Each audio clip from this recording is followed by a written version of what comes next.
Fala pessoal, e aí, tudo bem? Então vamos agora fazer um apanhado geral do período do populismo democrático.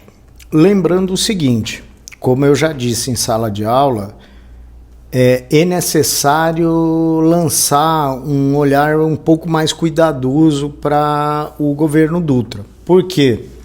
Porque o governo Dutra ele estava num pós-guerra, numa situação realmente problemática, né? E isso, digamos, facilita você entender por que neste momento o governo Dutra 46-50, né? Se esgota, termina em 50 para passagem para o Vargas, né?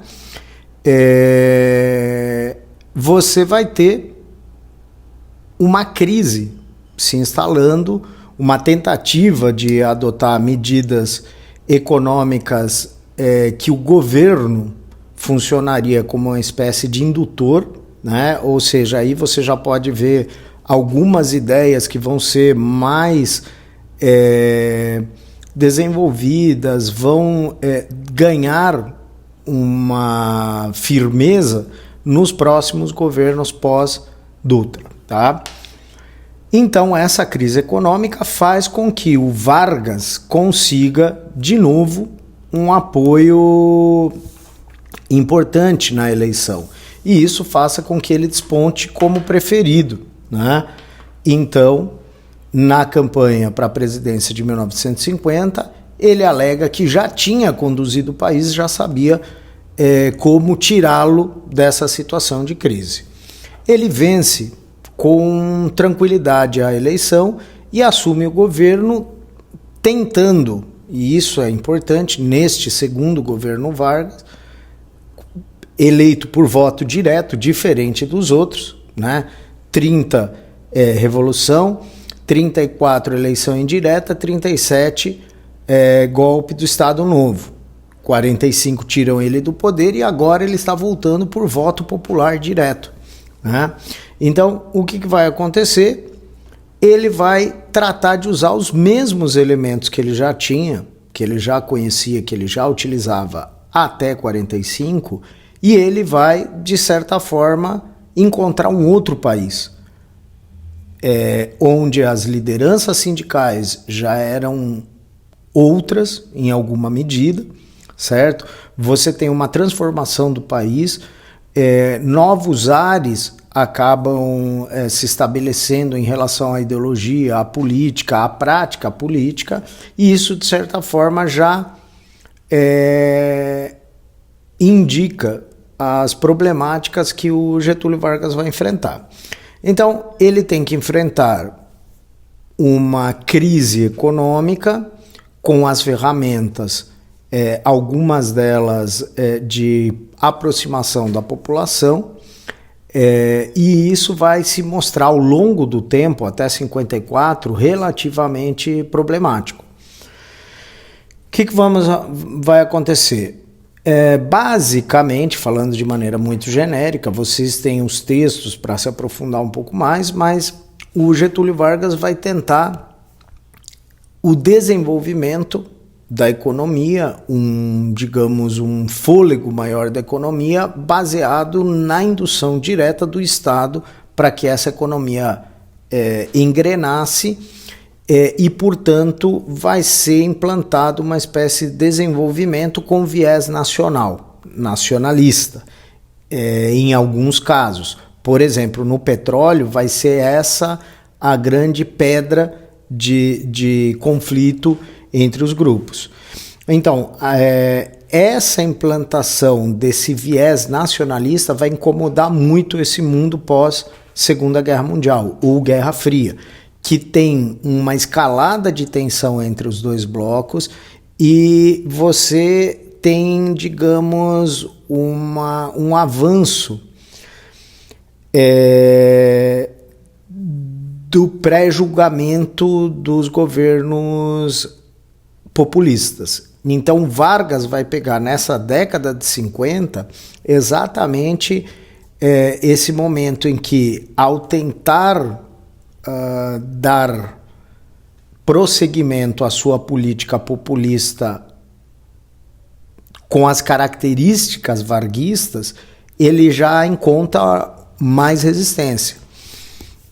Então você tem o avanço da exploração do petróleo como sendo uma das grandes riquezas nacionais que poderia impulsionar muito a economia, e aí o que aparentemente seria um elemento de favorecimento do governo Vargas acaba gerando uma disputa ferrenha entre os grupos, colocando grupos radicais no centro do debate, e isso acaba gerando toda uma crise política que não estava desenhada anteriormente, não nos termos que nós vamos dizer. Então, a criação da Petrobras, você tem a ideia de que era uma riqueza que iria ser explorada via de regra pelo capital nacional, pelo capital brasileiro, gerando uma riqueza que seria injetada no crescimento da economia, e esse crescimento da economia acabaria trazendo benefício para todos. Essa é, digamos, a estrutura básica do raciocínio. O problema que nós vamos ter é o seguinte: você vai ter a divisão da sociedade em diversos grupos, entre eles um radicalmente nacionalista, que dizia, olha, o capital empregado para explorar o petróleo, todos os elementos para se explorar o petróleo e os benefícios do petróleo tem que estar tudo nas mãos, por exemplo, refinaria, por exemplo, distribuidora, tudo tem que estar na mão do capital nacional. Você não deve abrir espaço para a exploração dessa riqueza nacional pelos grupos internacionais. Esse é um ponto. O outro ponto, o extremo contrário, o extremo oposto, seria, vamos dizer, de viés ultraliberal, que é a ideia, inclusive, que pessoas em outros momentos não radicalmente ultraliberais, vamos colocar nesses termos, se questionam se de fato o governo brasileiro deveria ter algum grau de envolvimento com a exploração do petróleo. Para muitas dessas pessoas, e este é o ponto, digamos, de discórdia no momento histórico, para muitas dessas pessoas o governo não deveria colocar um centavo na exploração, na cadeia de exploração do petróleo, mas sim se preocupar em fiscalizar e receber os royalties, a parte que lhe cabe na exploração desse petróleo. Vai haver uma briga imensa, e dentro dessas posturas, nos polos, nos pontos mais divergentes, vão haver posturas das mais variadas, inclusive de uma que dizia, olha, nós podemos de alguma forma concatenar, juntar a exploração, o interesse nacional com o interesse internacional. E de certa forma é isso que vai acabar encaminhando a questão. A maior parte ficar na mão do capital nacional e deixar um filete, uma parte pequena para a exploração, para o capital internacional. O que deveria ser um acordo que favoreceria o governo, o país e a exploração do petróleo, na verdade bota a lenha na fogueira e faz com que o negócio tome outras dimensões e acaba se voltando contra o governo Vargas. Por quê? Os nacionalistas, os que aderiam à ideia de que a maior parte do investimento devia ser nacional e, portanto, garantir não só os frutos da exploração, como garantir que a cadeia inteira de exploração fosse brasileira e resguardar esse direito, eles acharam um absurdo você ceder uma parte para o capital internacional. E, em muitos casos, eles alegavam que era o filé mignon, a melhor parte que tinha sido entregue para o capital internacional. Quem era a favor do viés liberal de entrada do capital internacional e ele tomar conta, achava um absurdo o governo querer fazer uma espécie de monopólio velado, um semi-monopólio, certo? Deixando apenas uma fração mínima para o capital internacional. E aí eles diziam, olha, o governo vai se afundar nessa questão da extração do petróleo, não tem condições de injetar o dinheiro importante, nem a tecnologia, nem a experiência para poder avançar nisso, e o capital internacional vai ficar com uma parte mínima, sendo que ele podia trazer uma riqueza inenarrável para o país. Fato é que toda essa questão em ebulição acaba se voltando contra o governo Vargas, ao invés de ampliar a base de apoio, acaba minando o apoio que ele tem por conta do aumento da divergência e de planos e de projetos diferentes lá dentro. Isso abre espaço para uma crise institucional, começa a se criticar o governo e o Vargas cada vez mais pela condição da política. O maior nome crítico é o Carlos Lacerda, e o Carlos Lacerda sofre um atentado, o atentado da Rua Toneleiros. Esse atentado vai ser crucial para que os desgostos, os desafetos da época, e o Vargas tinha diversos, começassem a chegar mais próximo de botar as mãos nele, prendê-lo e provavelmente maltratá-lo nesse trajeto, né? No avanço desse processo. O que vai acontecer? Carlos Lacerda sofre um atentado, já há uma briga em relação a como vão ser conduzidas as investigações, porque o chefe de polícia é irmão do Vargas, então o Benjamin Vargas tinha um papel importante dentro das forças de segurança e começa a se questionar se ele de fato teria capacidade para conduzir essa investigação.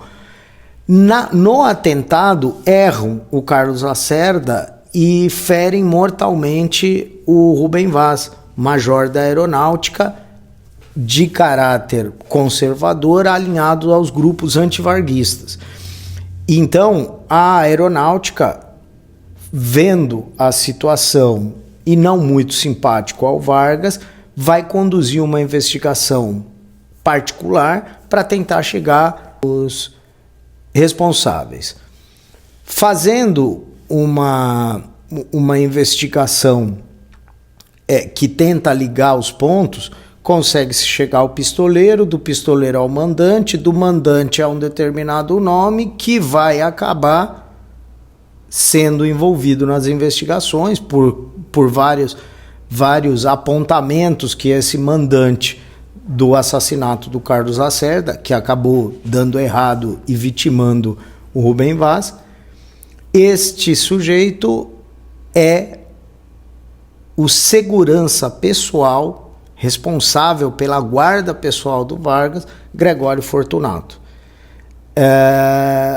O que praticamente coloca o Vargas como o principal suspeito e interessado na morte do Carlos Lacerda. Quando o Vargas se dá conta da situação, se dá conta da envergadura disso, ele diz: olha, eu estou num mar de lama, estou imerso num mar de lama. Tudo indica, e os golpistas desafetos antivarguistas já começam a se organizar para dar um golpe e tirá-lo do poder.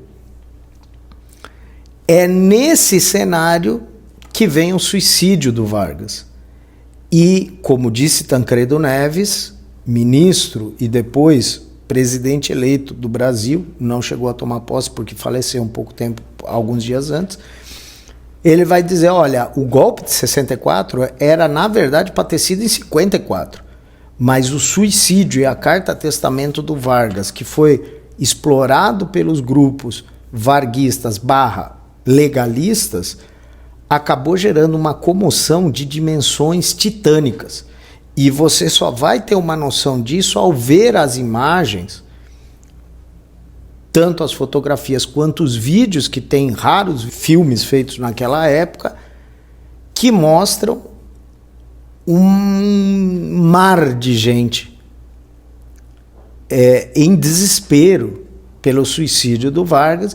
E quando esses grupos, vamos chamá-los genericamente de golpistas, se dão conta da dimensão do que estava acontecendo, eles têm a certeza de que, caso tentem avançar, eles vão gerar uma guerra civil e isso vai causar muito derramamento de sangue e seria, até de certa forma, incerto se eles venceriam essa disputa.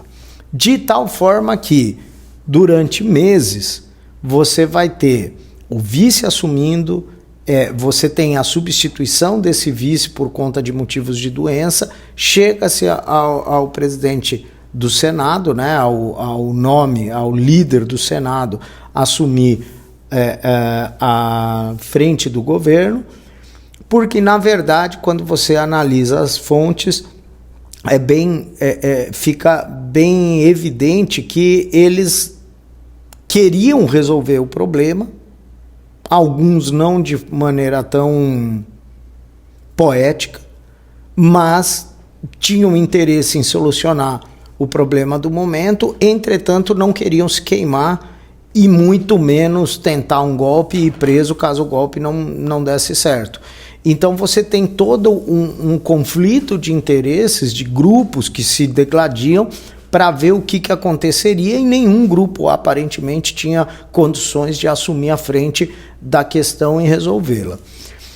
Até que o general Lott vai assumir a frente, afirma que vai haver a eleição de 55 para que se assuma em 56 o cargo de presidente, vai haver eleição e o vitorioso assumiria o cargo. Tá? Então, de fato, ocorre essa eleição, vence, no fim de 55, vence o Juscelino Kubitschek, que, para assumir o cargo, aponta para esses diversos grupos que ele fugiria de uma política populista varguista, apontando que, dentro da ótica geral, ele tentaria dar ênfase ao crescimento econômico, e esta ênfase no crescimento econômico abriria possibilidades para o capital internacional entrar e conseguir ter os seus interesses estabelecidos na economia brasileira, que poderiam ficar tranquilos. Ele seria um legalista, não tentaria qualquer coisa em nome do povo, e a sua política não seria voltada para o atendimento, para o aumento de direitos da população vulnerável ou trabalhadora. Tá? Isso, de certa forma, faz com que o projeto de modernização econômica e industrialização seja bem aceito. É deste momento realmente o plano que recebe, que conceitualmente é o nacional desenvolvimentismo, né?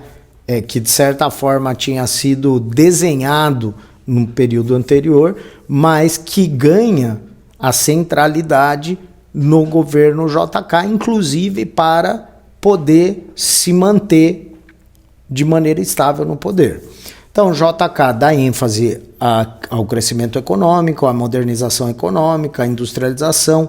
Entram indústrias automobilísticas, indústrias internacionais passam a atuar nesse mercado, que tem um mercado consumidor promissor no Brasil.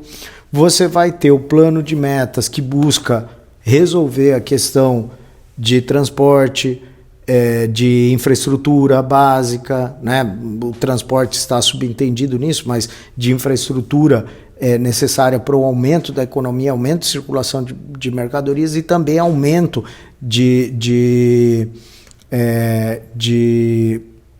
pessoas transitando pelo país, o que permitia o deslocamento da mão de obra para onde fosse necessário.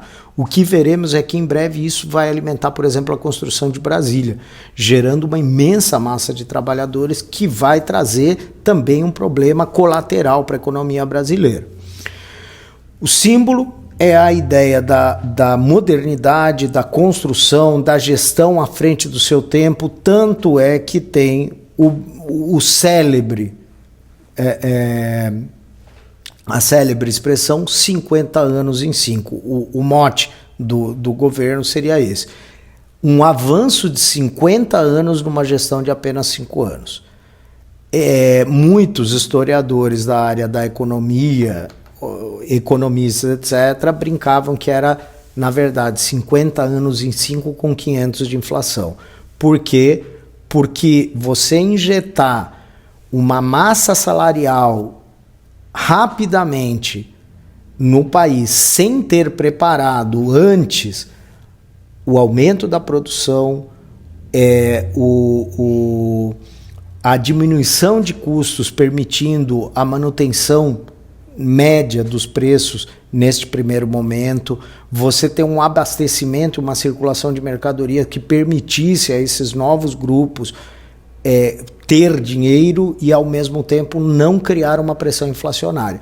Nada disso foi cuidado. Por quê? Porque o objetivo era modernizar, construir, era mostrar serviço. E aí o que aconteceu? Obviamente estamos fazendo uma leitura bem simplista, tá? Existem trabalhos e mais trabalhos que aprofundam isso, não é o momento, tá? Então, nós vamos ter a construção de Brasília, quase um símbolo de vitória que viria desde a época do Império, de colocar o centro administrativo em outro lugar que não o Rio de Janeiro e, portanto, atendesse não apenas o Sudeste, mas o Brasil como um todo. Isso já era pleiteado desde a época do Império e ninguém tinha conseguido realizar até que o JK se propõe a isso, compra esta ideia e, de fato, promove a construção de Brasília. Colateralmente, isso cria um sério problema para a economia brasileira, porque gera um aumento de inflação. Esse aumento de inflação, considerando a Guerra Fria, a reorganização da economia mundial, etc., diminui o fluxo de dinheiro para o país.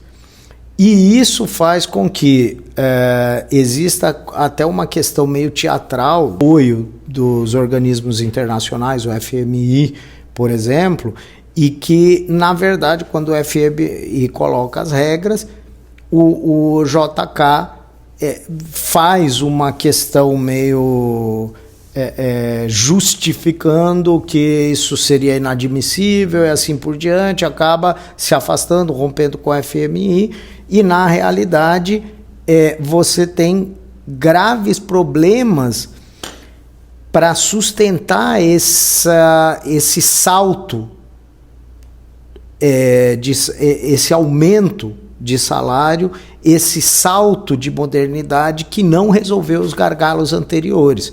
Então, como inúmeros estudos buscam apontar, faltou preparar essa base para daí dar esse salto na construção de Brasília, na modernização, no aumento da massa salarial, no atendimento às pressões de consumo, certo? E, portanto, ele teria deixado de lado investimentos na área da educação e na área da produção de insumos básicos, entre eles alimentos, que desse conta de abastecer todo esse mercado consumidor, que deu um salto em pouquíssimo tempo, né?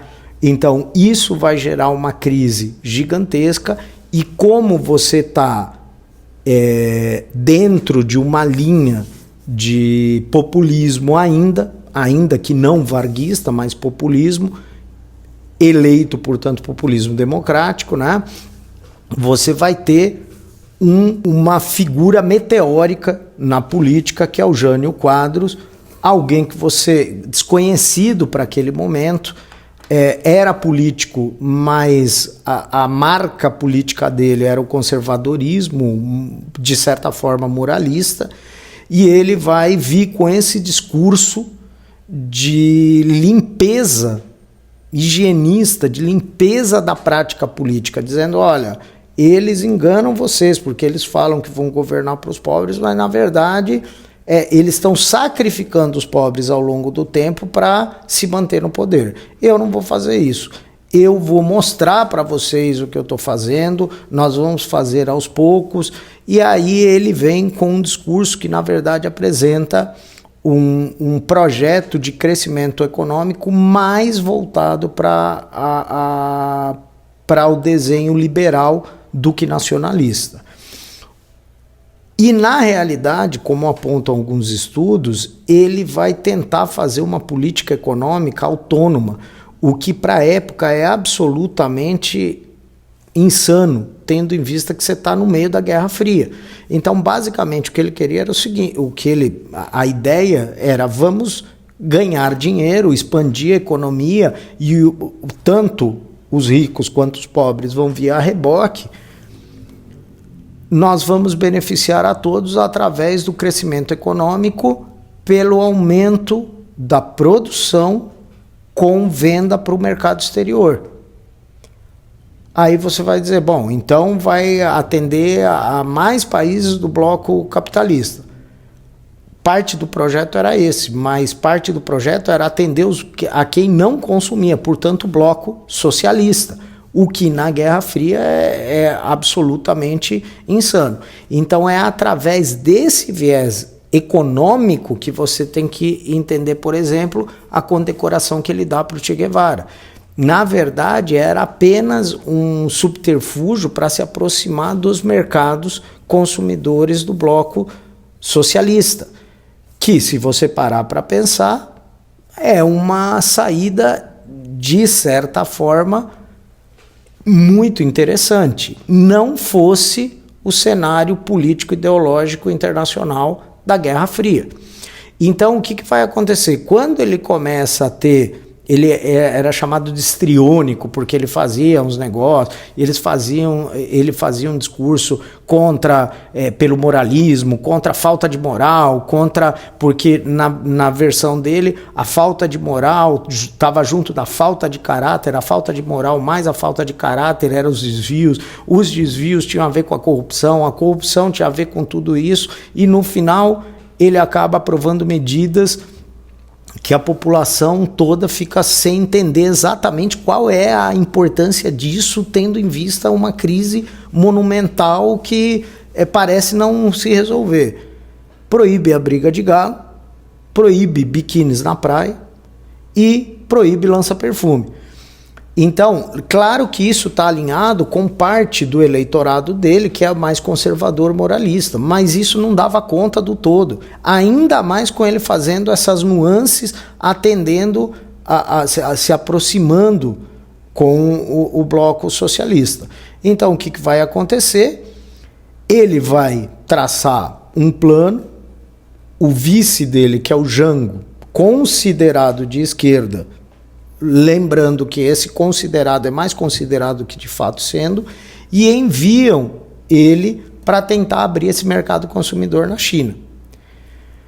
Nesse meio tempo, quando o Jango está lá, o Jânio manda uma carta de renúncia para o Congresso.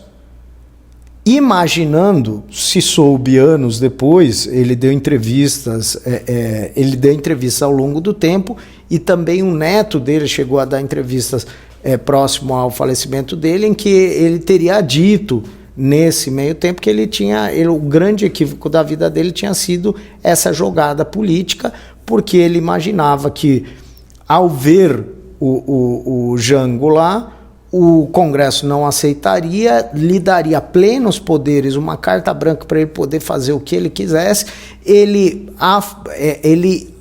continuaria nesses projetos mirabolantes, com medidas das mais curiosas, né? Digamos, imune às críticas, porque teria um apoio da população, do Congresso, e uma aversão ao socialismo. O Congresso, vendo essas medidas e essa condecoração e fazendo uma análise, fala, cara, vamos nos livrar dele o mais rápido possível.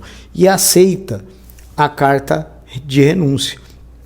Ele vai embora, e aí temos um problema, que aqueles grupos golpistas, de novo, ganham força, ganham relevo, porque eles estão dizendo, olha, esse Jango não pode assumir.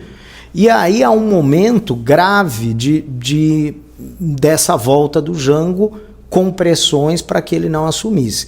De tal forma que acaba havendo um acordo entre essas várias forças, legalistas, golpistas, conservadoras, liberais, nacionalistas, varguistas, jusselinistas, e assim por diante, todo esse caldo gigantesco que era a política brasileira, vão decidir mudar o sistema de governo para parlamentarista. E assim, o Jango poderia assumir o cargo de presidente sem ter condições de governar o país como um presidente, porque o centro político recairia no Congresso.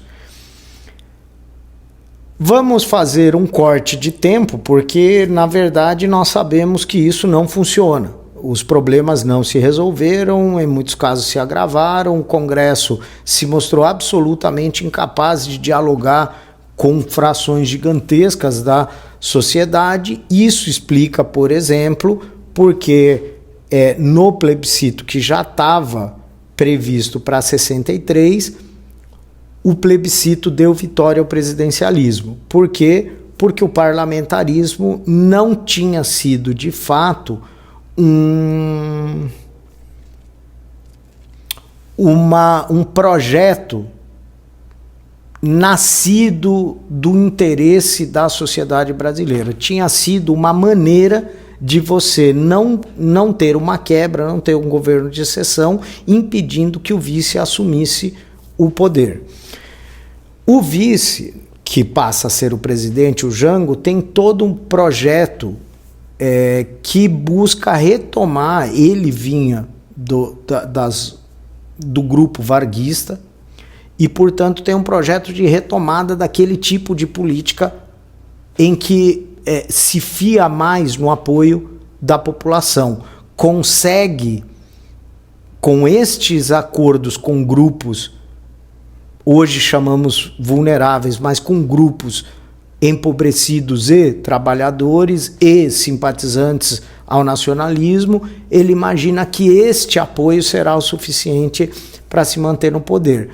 E ele tenta costurar acordos e passar medidas no que foi possível até 63, quando retoma os poderes de presidente e começa a articular a passagem das reformas de base. Entre essas reformas, reforma educacional, reforma de institucional, né? Entre elas a famigerada reforma agrária, que em diversos outros lugares já foi feita há muito tempo, mas que no Brasil ainda, desde a época do Império, desde 1850, tendia a concentrar terras na mão de alguns, criando, digamos, uma espécie de solo sagrado, né? Uma espécie de questão fechada, da qual as camadas mais enriquecidas da população não abriam mão. Esses avanços colocaram muito medo na sociedade brasileira e, portanto, isso foi começando cada vez mais a ser comparado ao socialismo, ao rumo ao socialismo. Na realidade, foi este projeto, o encaminhamento da reforma agrária, que acabou, digamos, sendo a gota d'água para ver todo o problema, toda a briga que levou os grupos golpistas a se articularem e tirarem o Jango do poder. Ele, quase que de maneira improvisada, num comício na Central do Brasil, vai falando, tomado pela emoção. Isso, neste momento histórico, é um problema, porque você tem tudo como se tivesse tudo tênue por um fio, e ele vai e faz um discurso inflamado dizendo que era necessário que o Brasil mudasse de cara, era necessário reformar o país como um todo. E com uma reforma tendente a a la Vargas, a chegar às camadas mais baixas da sociedade, o que não foi bem visto. E aí é um avanço desses projetos, especialmente o da reforma agrária, e do outro lado uma resposta da articulação dos grupos do empresariado mais rico, alguns deles ligados ao capital internacional, as forças armadas, grupos internos que viam com certo problema esse reposicionamento do Brasil em relação à Guerra Fria, grupos nacionalistas que entendiam que não era interessante para o Brasil apostar nesse novo varguismo, nessa nova prática populista à la Vargas, e, portanto, foi havendo uma coordenação entre grupos de direita, grupos mais conservadores, moralistas, que vão enxergar nessas propostas, nesses projetos de avanço do Jango, uma adesão ao socialismo. E, portanto, eles se conjugam e, em 64, derrubam o presidente, como diz num documentário que eu já passei para vocês assistirem, no dia 1º de abril, como diz a própria filha do Olímpio Mourão Filho, conhecido como o Dia dos Tolos, o Dia dos Bobos, ou o Dia da Mentira para nós, acaba havendo a derrubada do governo, legítimo e a imposição de um governo a partir de 64. Alguns vão te dizer que foi na noite de março, porque as tropas começam a se movimentar nesse momento, mas a derrubada do governo, e isso tem no documentário, a própria filha do Olímpio Mourão Filho diz isso, meu pai chegou lá e entregou o poder para o chefe dele, para o general, entregou lá e falou, tá aqui, nós estamos com as tropas na rua, tá tudo feito. Tá? Então, 64 começa uma nova fase que nós estudaremos a seguir.